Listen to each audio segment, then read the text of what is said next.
Hello dear student, welcome to Vidya Excel channel. So 2026 ର all the OJEE aspirants ମାନଙ୍କ ପାଇଁ ଗୋଟେ ଖୁସି ଖବର ଯେ OJEE ଅଫିସିଆଲ ସାଇଟ୍ରେ ଅଫିସିଆଲ ୱେବସାଇଟ୍ରେ ତୁମର ଫାଇନାଲି ପ୍ରୋଭିଜନାଲ ଆନ୍ସର କି ଆସି ସାରିଛି।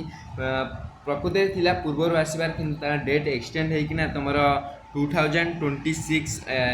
16 ମେ 2026 ରୁ ଷ୍ଟାର୍ଟ ହୋଇ मे 18 2026 रे एंड हम आ जो मैंने भी आंसर की रे जदि कौन क्वेश्चन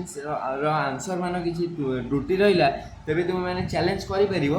मात्र गोटे क्वेश्चन को 100 टंका हिसाब से दे तुम्हें तुम आंसर की पछे चैलेंज कर